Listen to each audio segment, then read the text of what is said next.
मेरी बच्ची तो ना गला दबाया, पता नहीं किस तरह का चिक्की होगी, किस तरीके उन्हें हाथ जोड़े होंगे, मैंने बशक दो।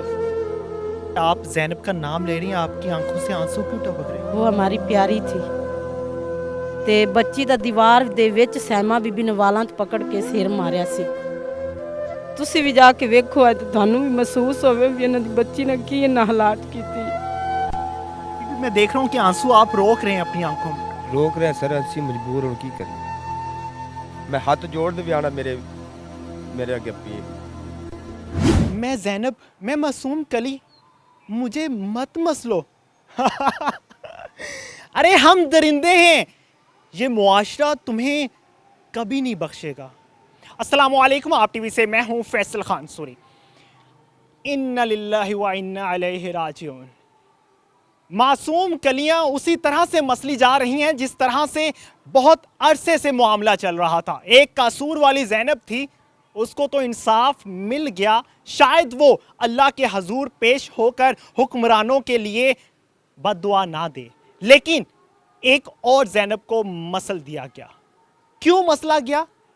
गरीब थी, अमीरों के घर काम किया करती थी पैसा कमाने के लिए, और हुआ क्या उसके साथ, आइए उसके वालिदैन से ही जान लेते हैं। माँ जी, ज़ैनब की उम्र क्या थी? 13 साल। कब से उसको आपने काम के लिए भेजा हुआ था? 3 साल ਤੋਂ किस जगह पे?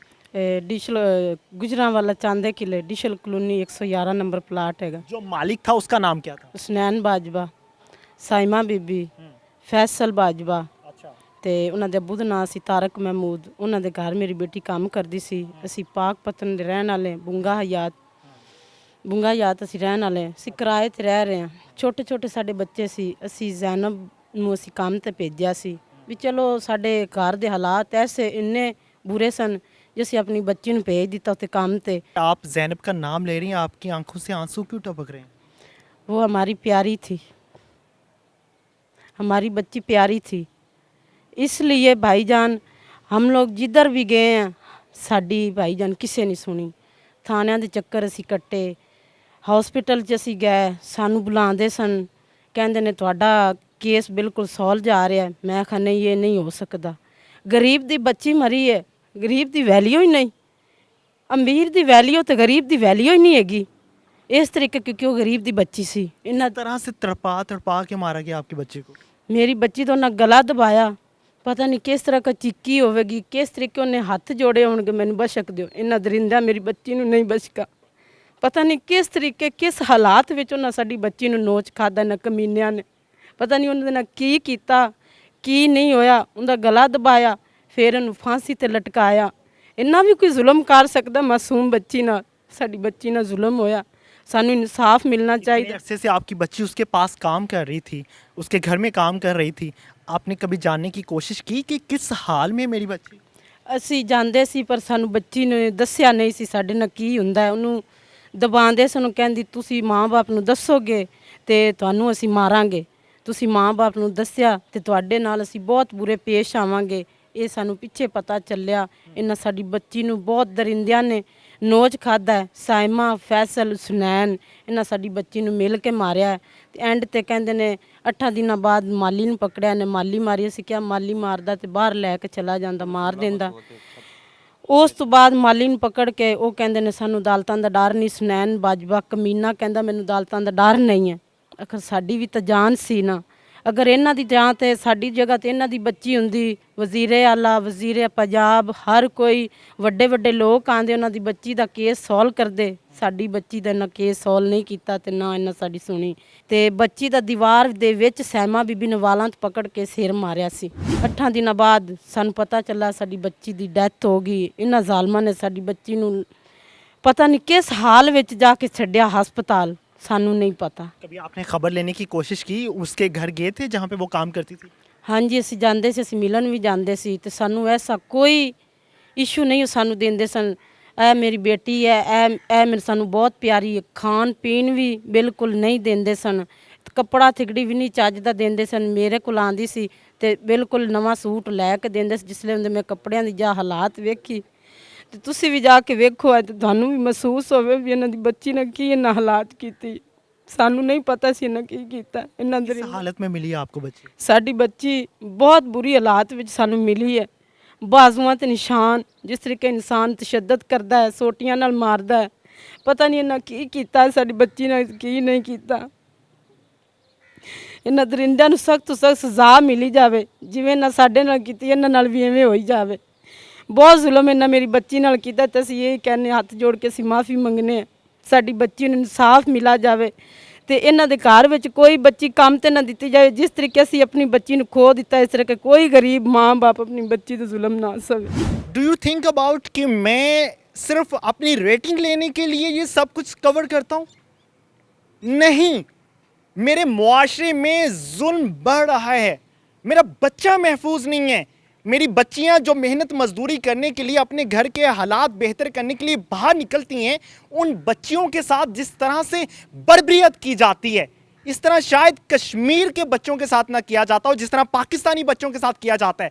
मेरा दिल चाहता है बाज़ दफ़ा कि मैं इन माओं के कदमों में बैठ के दुआ करूं और मुआफ़ी मांगूं कि ए माओ मुझे माफ़ कर दो, मैं कुछ नहीं कर पा रहा, मैं कुछ नहीं कर पा रहा इन बच्चियों के लिए, इन बच्चों के हक में बोलने के लिए।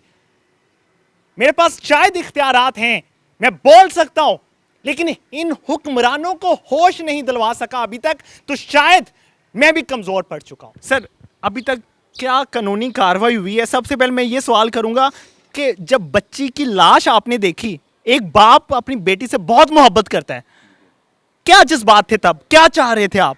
ਸਰ ਜਜ਼ਬਾਤ ਤੇ ਮੇਰੇ ਬਹੁਤ ਹਾਈ ਲੈਵਲ ਤੇ ਸਨ ਕਿ ਮੇਰਾ ਵੀ ਦਿਲ ਕਰਦਾ ਵੀ ਇਹਨਾਂ ਨੂੰ ਮੈਂ ਮਾਰ ਦੇਵਾਂ। ਬਸ ਗਰੀਬੀ ਦੀ ਵਜ੍ਹਾ ਤੋਂ ਹੱਥ ਮੈਨੇ ਬੰਨ ਲਏ। ਮੈਂ ਗਰੀਬ ਆਦਮੀ, ਮੈਂ ਪਿਛਲੇ ਬੱਚੇ ਕਿਆ ਰਲਾऊं। ਸਰ ਮੇਰੀ ਬੱਚੀ ਨੇ ਨਾ ਬਹੁਤ ਜ਼ਿਆਦਤੀ ਕੀਤੀ ਹੈ। ਸਰ ਮੇਰੀ ਬੱਚੀ ਨੂੰ ਨਾ ਕਤਲ ਕਰ ਸੱਟਾ ਇਹ ਜ਼ਾਲਮਾਂ ਨੇ। ਮੇਰੀ ਬੱਚੀ ਨੂੰ ਨਾ ਹਸਪਤਾਲ ਜਾ ਵੇਚਿਆ ਹੈ ਵੀ ਡਾਕਟਰ ਨੂੰ ਆਂਦੇ ਵੀ ਪੈਸਾ ਲੈ ਲੈ ਤੇ ਬੱਚੀ ਨੂੰ ਰਫਾ ਦਫਾ ਕਰ ਦੇ। ਉਹ ਡਾਕਟਰ ਦੀ ਮਿਹਰਬਾਨੀ ਹੈ, ਅੱਛਾ ਆਦਮੀ ਸੀ, ਉਹਨੇ 15 ਤੇ ਕਾਲ ਕਰਾ ਤੇ ਇਸ ਮੁਲਜ਼ਮਾਂ ਨੂੰ ਫੜਾਇਆ। मेरे मुलजम मेरे आमन तो पहले ना फड़ा लिया इसने मेरे डॉक्टर ने। अभी भी मैं देख रहा हूँ कि आंसू आप रोक रहे हैं अपनी आंखों में। सर रोक रहे हैं सर, असी मजबूर हूँ की करिए। असी की कर वज़ीर आज़म साहब सब अपील की है, वज़ीर आला ते की है, IG साहब तक अपील की है, साड़ी कोई गरीबों की सुनता ही नहीं पिया। असी लाहौर च असी गरीब आदमी धक्के खा रहे हैं, कोई ना शहर जाने SP साहब सानू लांदा पिया है, IO सानू लाई जाता है, SH लाई जाता है, साड़ी सुनता ही नहीं। ਜਦੋਂ ਕਹਿੰਦਾ ਵੀ ਤੁਸੀਂ ਮੇਰੇ ਨਾਲ ਫਜ਼ੂਲ ਗੱਲਾਂ ਨਾ ਕਰੋ, ਐਸਪੀਆਂ ਦਾ ਇਹ ਬੰਦੇ ਨੂੰ ਨਾਮਜ਼ਦ ਕਰੋ, ਮੇਰਾ ਮੁਜਰਮ ਨੇ ਮੈਨੂੰ ਕਿਵੇਂ ਨਾਮਜ਼ਦ ਕਰਾਂ? ਸਰ ਬੇਗੁਨਾਹ ਬੰਦੇ ਨੂੰ ਜੇਲ੍ਹ ਸੱਟੀ ਗਏ ਤੇ ਮੁਲਜ਼ਮਾਂ ਨੂੰ ਘਰ ਪਾਈ ਬੈਠੇ AC ਦੇ ਵਿੱਚ। कौन था मुलजिम, किसको छोड़ा है अभी तक? ਸਰ ਸਨੈਨ ਬਾਜਵਾ ਔਰ ਫੈਸਲ ਮਹਿਮੂਦ ਔਰ ਸੈਮਾ ਬੀਬੀ, ਉਹਨਾਂ ਨੂੰ ਘਰ ਗੁਰਾਂ ਸ਼ਹਿਰ ਦੇ ਵਿੱਚ ਆਦੇ ਘਰ ਜ਼ਫਨਾ ਬਾਈ ਖੜੀ ਪੁਲਿਸ ਪੈਸਾ ਲੈ ਕੇ ਅੰਨਾ ਪੈਸਾ ਉਹਨਾਂ ਦਿੱਤਾ ਵੀ ਤੁਹਾਨੂੰ ਅਸੀਂ ਨਹੀਂ ਜੇਲ੍ਹ ਅੰਦਰ ਜਾਵਣ ਦੇਵਾਂਗੇ, ਤੇ ਇੱਕ ਬੇਗੁਨਾਹ ਬੰਦੇ ਨੂੰ ਨਿੱਕੇ ਨਿੱਕੇ ਹੁੰਦੇ ਬੱਚੇ ਉਹਨਾਂ ਬੇਗੁਨਾਹ ਨੂੰ ਜੇਲ੍ਹ ਤੋੜ ਦਿੱਤਾ। सर मेरी अपील है मीडिया से भी, पूरी दुनिया पाकिस्तान जिन्नी मेरी पंजाब की आवाम है, मेरी उन्होंने अगे भी गुजारिश है कि मैंने इंसाफ दिता जाए, मेरी जैनब का इंसाफ दिता जाए। मैं तहसीलो जिला पाप का रहने वाला, मैं सर गुजरात शहर के मैं केस नहीं लड़ सकता, मैं गरीब आदमी हाँ, पर मैंने इंसाफ मिला जाए। मेरी आवाम के अगे मेरी अपील है और जिन्हें मेरे हुक्मरान ने उन्होंने अगे अपील है, मैं हाथ जोड़ दे भी आना मेरे अगे मेरी मदद करो। रोज दूसरे शहर से लाहौर में आना किराया तुम्हारा बाप देगा? एक गरीब शख्स जो मेहनत मजदूरी करके बामुश्किल 2 टाइम की रोटी पूरी करता है यार, और आप लोग उसका मजाक बनाते हो कि फजूल गल्ला ना कर साढ़े सामने। आप लोगों को बिल्कुल शर्म नहीं है, ज़रा सी इंसानियत नहीं है, आपके ज़मीर मर चुके हैं। माँ जी आखिर च ज़ैनब ली की कहना चाहोगे? 2 अल्फाज कह दो मुहब्बत चौधरी। ਜ਼ੈਨਬ ਲਈ ਅਸੀਂ ਕਹਿਣਾ ਚਾਹਾਂਗੇ ਸਾਨੂੰ ਜ਼ੈਨਬ ਦਾ ਇਨਸਾਫ ਮਿਲਿਆ ਜਾਵੇ, ਇਹਨਾਂ ਦਰਿੰਦਿਆਂ ਨੂੰ ਸਜ਼ਾ ਦਿੱਤੀ ਜਾਵੇ। ਸਾਇਮਾ, ਫੈਸਲ, ਹੁਸਨੈਨ ਇਹ ਸਾਡੇ ਬੱਚੀ ਦੇ ਕਾਤਲ ਨੇ, ਇਹਨਾਂ ਨੂੰ ਜਿਸ ਤਰੀਕੇ ਨਾਲ ਸਾਡੀ ਬੱਚੀ ਦੀ ਹਾਲਾਤ ਕੀਤੀ ਨੇ ਇਹਨਾਂ ਦੀ ਵੀ ਹਾਲਾਤ ਉਸ ਤਰੀਕੇ ਕੀਤੀ ਜਾਵੇ, ਸਾਡੀ ਬੱਚੀ ਦਾ ਸਾਨੂੰ ਇਨਸਾਫ ਮਿਲਾ ਜਾਵੇ। मैं आखिर में कुछ नहीं कहना चाहूँगा, माँ जी के आंसुओं को देखकर अंदाज़ा लगा लीजिएगा, आंसू आंखों से तभी गिरते हैं जब इंसान बेबस हो जाता है और वो सिर्फ रब से दुआ मांग रहा होता है कि ए रब मदद फरमा। उम्मीद करता हूँ कि हमारे कानून नाफिज करने वाले अदारे अक्ल से काम लेंगे। इसी के साथ इजाज़त दीजिए।